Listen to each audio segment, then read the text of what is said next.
Hello students. आज का हमारा अगला फाइलम है, दैट इज फाइलम इकानोडर्मिटा, जो कि पिछले कुछ वीडियोस से हम लोग एनिमल किंगडम के फाइलम सीक्वेंसेस से पढ़ रहे थे। तो उसी सीक्वेंस में आज जो हम आपको फाइलम पढ़ाएंगे एंड दैट इज फाइलम इकाइनोडर्मिटा। इकाइनोडर्मिटा। तो जब इस फाइलम का जिक्र होता है तो एक पॉइंट ऐसा है जो शायद सभी बच्चों के दिमाग में तुरंत आ जाता है। मैं भी उसी पॉइंट पर आऊंगा। मैं मना नहीं कर रहा हूं, वो पॉइंट नहीं याद आना चाहिए, बिल्कुल याद आना चाहिए। And that is water vascular system. तो जैसा हम अपने कुछ वीडियो से कर रहे हैं कि हम एनसीईआरटी के लाइनों को डिकोड कर रहे हैं, बट उससे पहले ब्रीफली मैं इस फाइलम के जो सबसे इंपॉर्टेंट पॉइंट्स हैं उन्हें डिस्कस करना चाहता हूं, जिसमें जो सबसे पहला पॉइंट आता है कि this phylum is exclusive marine. Exclusively marine. हालांकि कई सारे फाइलम ऐसे अब आ गए हैं, लेकिन ये एक ऐसा फाइलम है जो अक्सर आपके क्वेश्चन के आंसर में मिल जाता है, क्योंकि ये काफी पॉपुलर सवाल रहा है। हालांकि टीनोफोरा भी एक फाइलम है जो एक्सक्लूसिव मरीन है, लेकिन सीपीएमटी के सिलेबस में कभी रहा नहीं वो। इस वजह से ये जब आप सॉल्व करते हैं तो सबसे पहले ऑप्शन में यही मिल जाता है। दूसरा एक बहुत बढ़िया सा पॉइंट है एंड दैट इज यहाँ सिमेट्री की जब बात करते हैं तो हम लोग कहते हैं रेडियल सिमेट्री।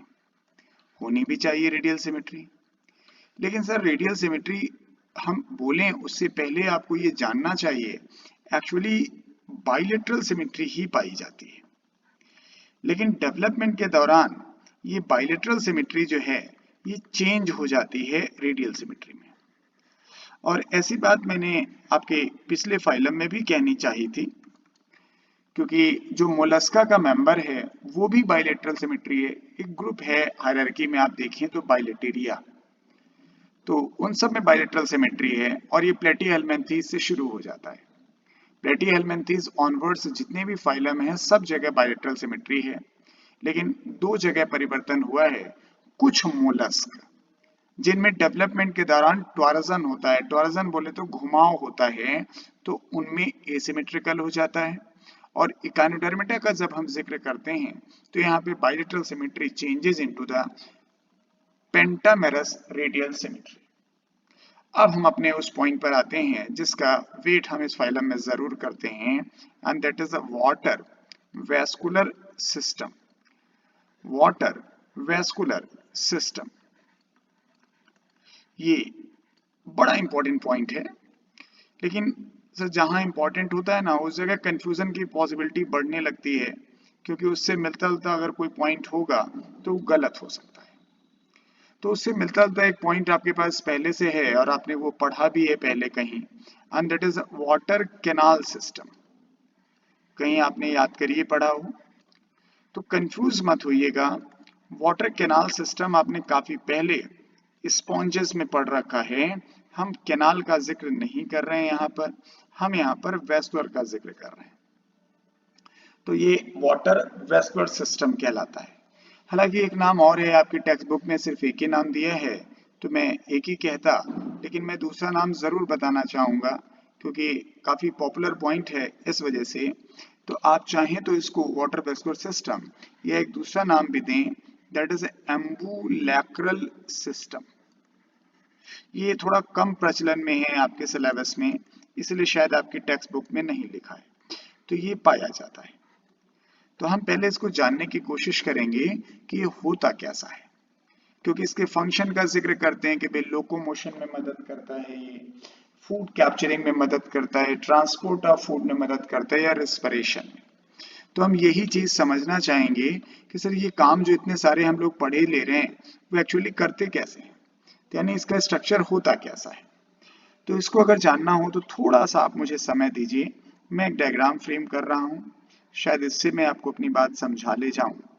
यस, चूंकि पेंटामेरस रेडियल सिमेट्री है तो ऐसी पॉसिबिलिटी होनी चाहिए। तो यहाँ बीचों बीच में एक ऐसे केनाल पाई जाती है।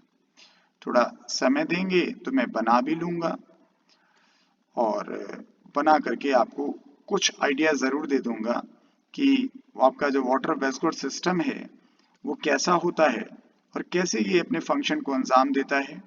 इतना ही नहीं, हम ये भी बता पाएंगे कि हमारा वाटर वेस्कुलर सिस्टम है ये वाटर कैनाल सिस्टम जो आपने स्पॉन्जेस में पढ़ रखा है उनसे डिफर कैसे करता है, क्योंकि यही बात आती है जहां आपको इम्पोर्टेंट काफी लगे, जहां कंफ्यूजन की पॉसिबिलिटी ज्यादा हो, उसको थोड़ा बुनियादी तौर पे मजबूत कर लीजिए। इससे क्या होता है कि आपके क्वेश्चन तो सॉल्व होते ही होते हैं, इवन आपका कॉन्फिडेंस लेवल बहुत हाई हो जाता है। ऐसे इधर भी होना चाहिए, ऐसे इधर भी होना चाहिए, सब तरफ नहीं बना रहे। तो सबसे पहले इसमें एक स्ट्रक्चर आता है जिससे हम लोग नाम देते हैं मैट्रीपोराइट। मुझे थोड़े पेन और चाहिए होंगे, इस वजह से मैं यस। तो सबसे पहले मैं इसके एबोरल सरफेस पे एक ऐसे पोरस ट्यूब जैसा स्ट्रक्चर बताऊंगा, चलनी जैसा। इसमें बहुत सारे छेद होंगे, इसे हम मैट्रीपोराइट कहते हैं।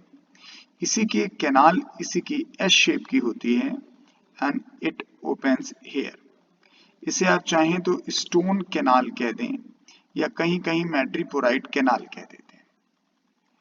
तो मैं लेवलिंग भी करता चलूंगा तो शायद आपको समझ में ज्यादा आएगा, तो मैं लेवलिंग भी कर दूं। इसमें जो सबसे पहला जो नाम हमने आपको ये बताना चाहा, this one, it is known as madreporite. Madreporite, this one. ये ध्यान रखिएगा, ये हमेशा अब ओरल सरफेस पर ही पाया जाएगा, ये ओरल सरफेस पर नहीं होगा। चलनी जैसा स्ट्रक्चर है जिसके थ्रू पानी इंटर करता है। ये जो दूसरा आपको एस शेप का नजर आ रहा है, इसे हम स्टोन कैनाल के लिख रहे हैं, स्टोन कैनाल। कहीं कहीं स्टोन सेल भी लिखा है, लेकिन ये होता हमेशा एस शेप का ही है। फिर आप देखें पेंटागोनल एक रिंग लाइक स्ट्रक्चर बना हुआ है, तो इसे हम रिंग कैनाल कहने जा रहे हैं, दिस। यानी पानी जो है मैट्रीपोराइट से अंदर आएगा, स्टोन कैनाल में आएगा, स्टोन कैनाल से रिंग कैनाल में आएगा। फिर रिंग कैनाल से देखें चारों तरफ जो है वो कुछ ऐसे ट्यूब लाइक स्ट्रक्चर निकले हैं जिन्हें हम नाम दें तो नाम दे सकते हैं रेडियल कैनाल, क्योंकि रेडियस के अलॉन्ग है तो हम इन्हें नाम देते हैं रेडियल कैनाल। अब सर कुछ पॉइंट और बनाने होंगे हमको, तो मैं आपके सामने लेवलिंग कर पाऊंगा। जो रेडियल कैनाल है हमारी, जो भी किसी भी रेडियल कैनाल को देखें तो इसमें ऐसे लेटरली प्रेजेंट कुछ जो है ना ऐसे रॉड लाइक स्ट्रक्चर्स पाए जाते हैं। Yes, these are the lateral tube like structure हैं। ऐसे बहुत सारे होते हैं, मैं ज़्यादा नहीं बनाऊंगा ताकि आपको हमारी बात समझ में आ जाए, क्योंकि हमें लेवलिंग करनी है।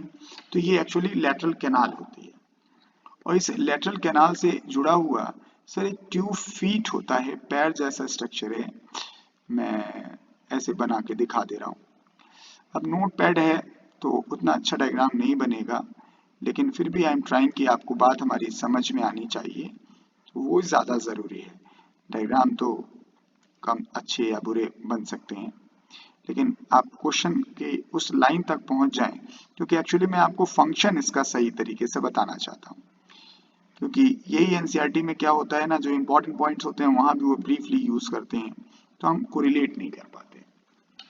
हाँ, तो हमारा डायग्राम पूरा हो गया है, मैं अपनी लेवलिंग पूरी कर लूँ। क्योंकि हम लोगों ने रेडियल कैनाल कह लिया था, तो ये एक्चुअली लेटरल कैनाल होती है, लेटरल कैनाल। ये ट्यूब फीड्स होते हैं, इनमें ट्यूब फीड्स पाए जाते हैं लेटरल कैनाल के एंड पर। ट्यूब फीड को अगर आप देखें तो इसमें 3 स्ट्रक्चर पाए जाते हैं। ये हिस्सा देखें तो एम्पुला है, फूला हुआ दिखाई दे रहा है तो एम्पुला कह सकते हैं। फिर ये देखिए ऐसा लंबा सा दिखाई दे रहा है पैर जैसा, तो इसे आप पोडियम कह लीजिए। और सबसे नीचे इनमें देखें तो इट हैज एन सकर्स। तो आपको ऐसा लगेगा कि सर इसकी आवश्यकता तो नहीं थी आवश्यकता।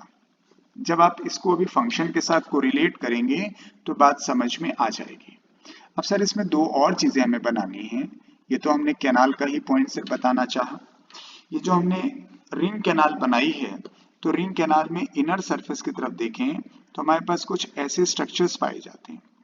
These are actually lymphatic structures, ऐसे लिम्फेटिक स्ट्रक्चर्स पाए जाते हैं क्योंकि अंदर से पानी आता है, तो पानी के अंदर बहुत सारी ऐसी चीजें भी होंगी जो नुकसान पहुंचा सकती हैं, तो वो एक तरह से लिम्फेटिक सिस्टम का जो काम होता है वो ये करती हैं।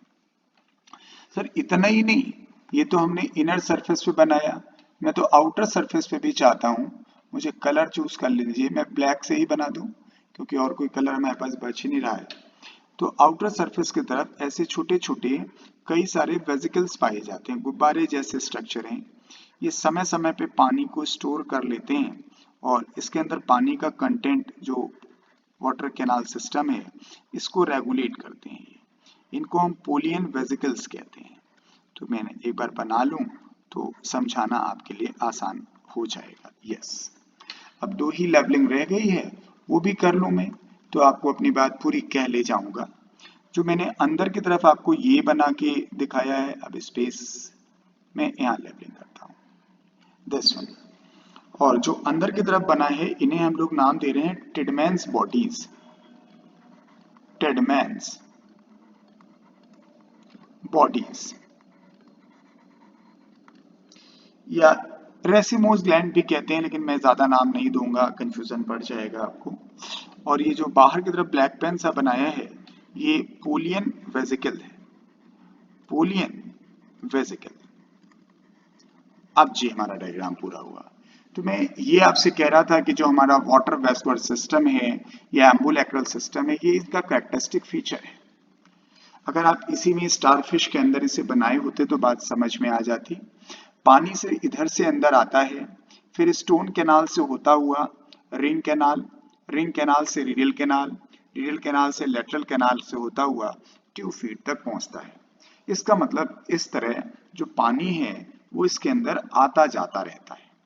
किस कैनाल में, किस ट्यूब में आपको पानी कम पहुंचाना है या ज्यादा पहुंचाना है, यानी उसके अंदर वाटर का अमाउंट को रेगुलेट करने का काम पोलियन वेसिकल का है।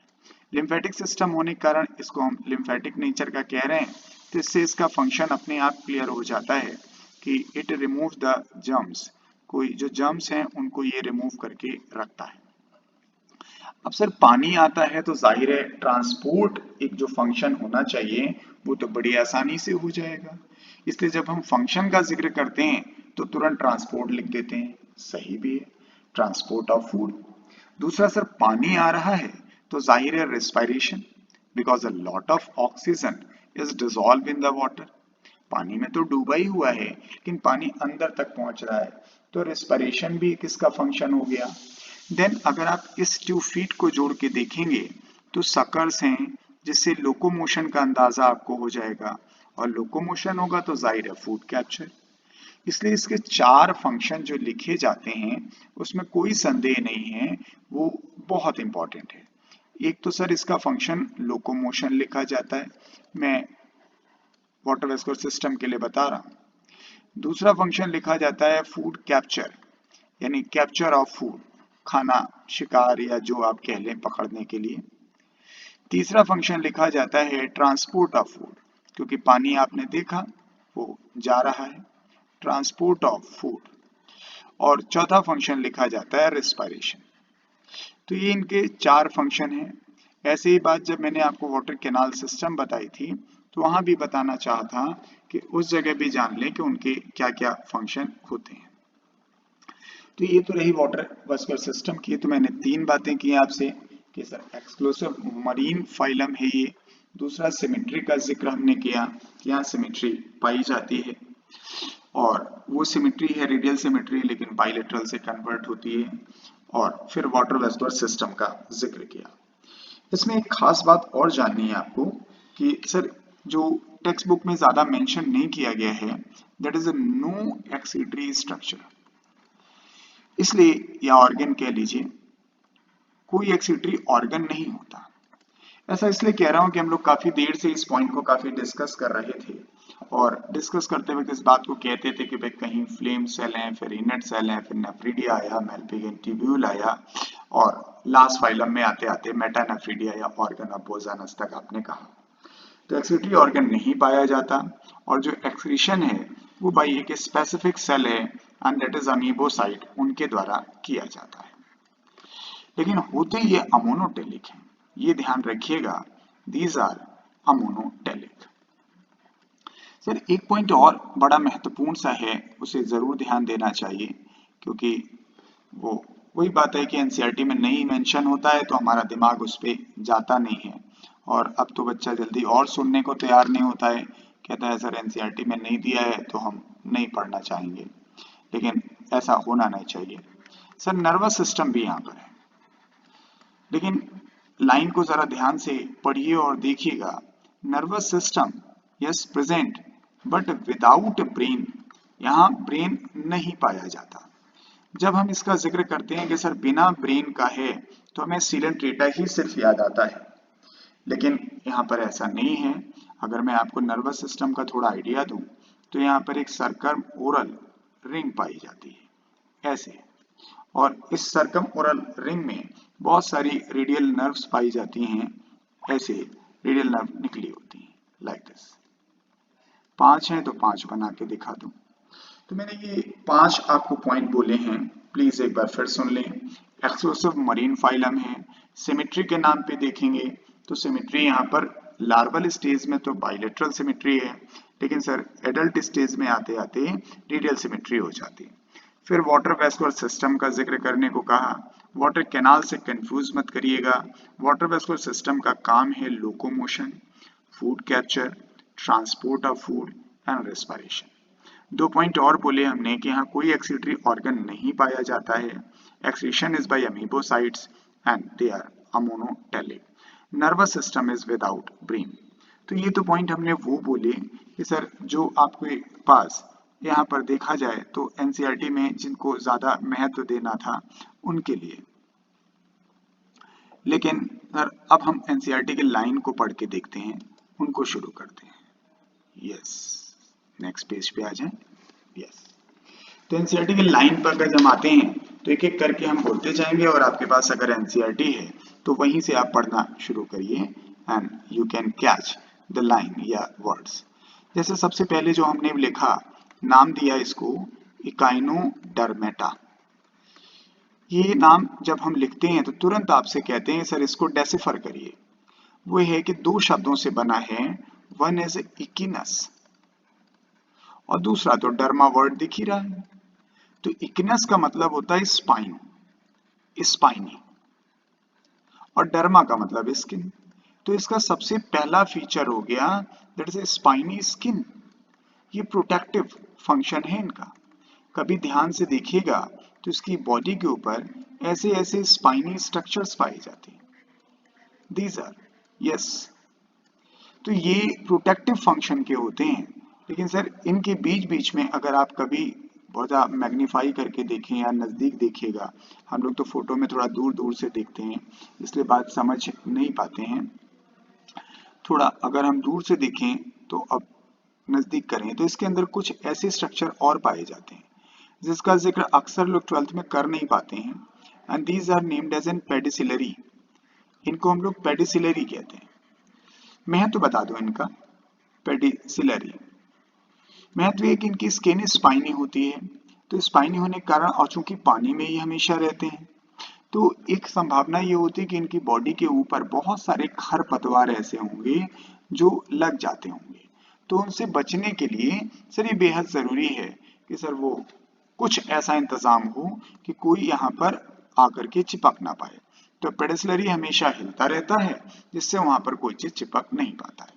तो ये इसका पहला पॉइंट था कि आप जाने कि स्पाइनी स्किन है। क्या पॉइंट है, these animal has an endoskeleton. Yes, यही पॉइंट आगे बढ़ता है कि एक ऐसे एनिमल्स हैं जिसमें पहली बार आप इंडोस्केलेटन सच में पढ़ रहे हैं। इससे पहले आपने आर्थ्रोपोडा में भी इंडोस्केलेटन पढ़ने की बात कही थी, लेकिन वो वास्तविक इंडोस्केलेटन नहीं है। ये इंडोस्केलेटन फर्स्ट टाइम आ रहा है जो वास्तव में टिश्यू के फॉर्म में है, मेसोडर्मल ऑरिजिन का है। तो that shows the true skeleton. ये पहली बार आपका फाइलम है जहां वास्तविक स्केलेटन है। नहीं तो स्केलेटन के नाम पे तो हाइड्रा में भी लोग कह देते हैं कि भैया हाइड्रोस्केलेटन पाया जाता है। पॉइंट पढ़ते हैं, these animals have an endoskeleton of calcareous ossicles. तो ये स्पाइनी स्किन है, तो इसी को उन्होंने ऑस्कल्स के नाम से भी कहना चाहा कि ऐसे इनके ऊपर कैलकेरियस कवरिंग पाई जाएगी, इसलिए ऑस्कल्स कह रहे हैं। So they are named as an echinodermata. यानी ये जो पॉइंट है इंडोस्केलेटन का, वो इसी को इंडिकेट करता है कि आप इस शब्द को प्रॉपर तरीके से डेसिफर करें।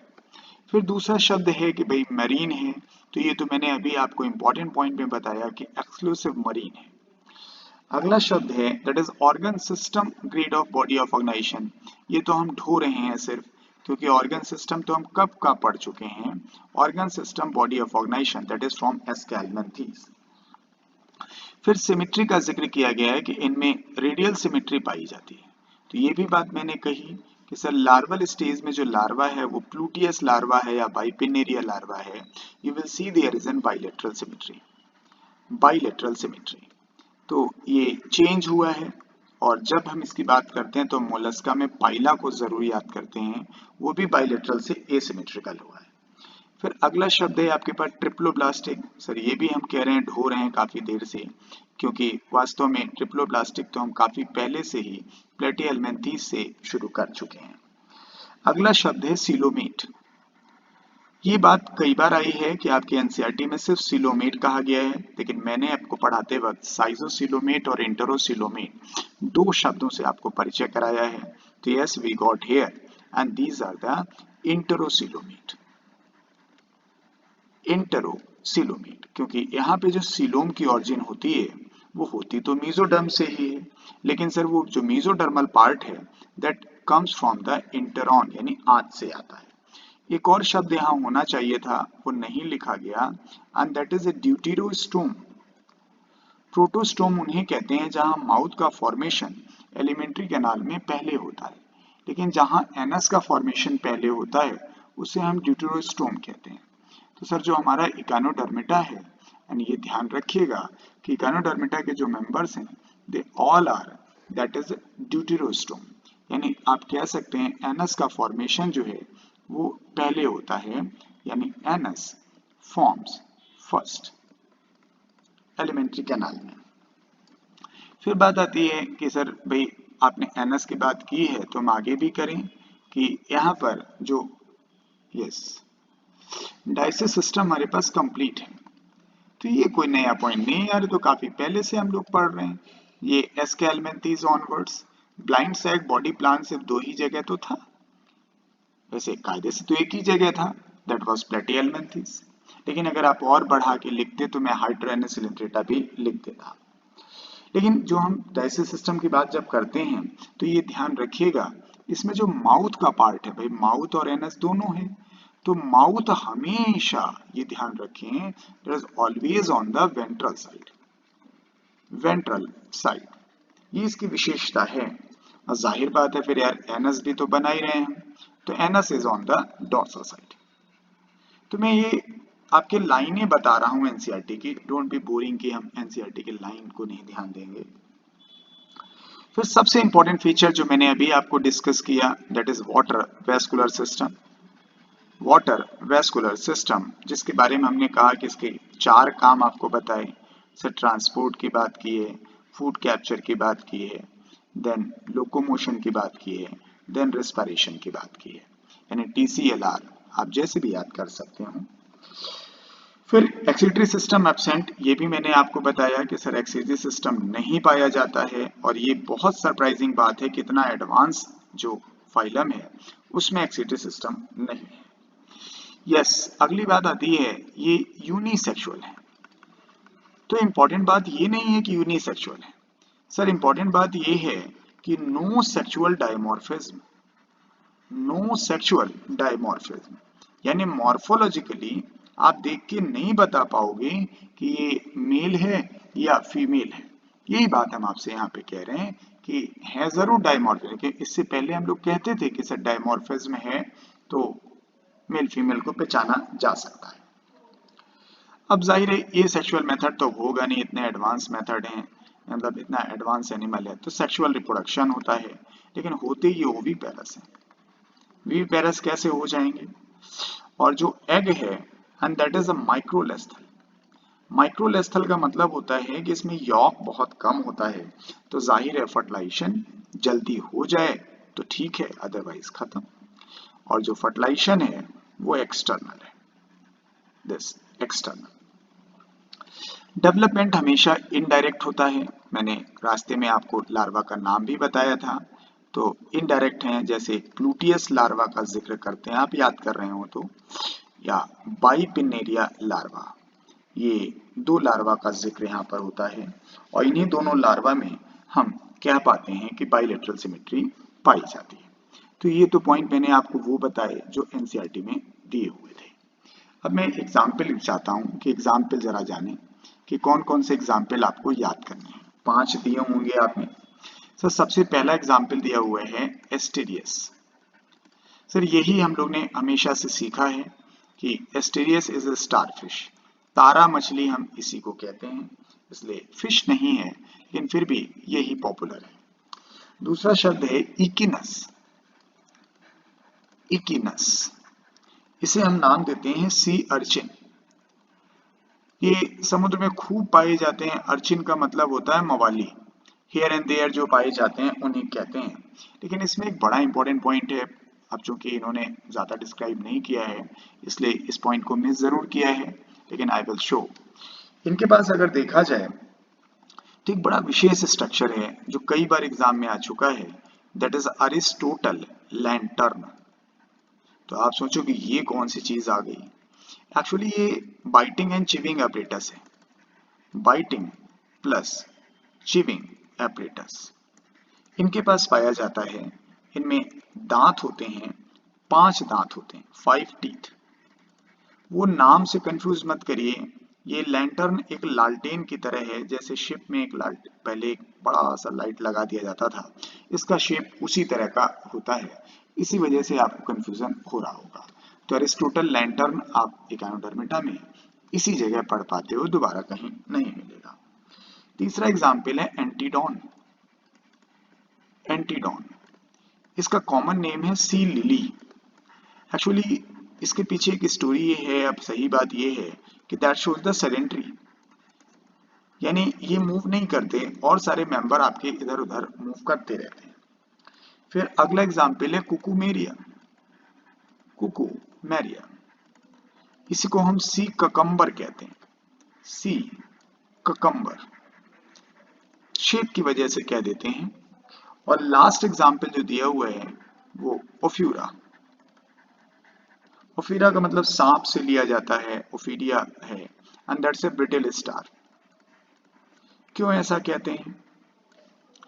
ब्रिटल स्टार इसलिए कहते हैं भाई टूटा हुआ तारा वारा तो नहीं है, लेकिन अगर आप कभी ओफीरिया को देख पाए, क्योंकि बड़ा अनकॉमन नहीं है ये, तो इनमें देखेंगे जो इनके आर्म होते हैं इज लाइक दिस, यानी लंबे लंबे, बहुत लंबे लंबे आर्म होंगे। मैं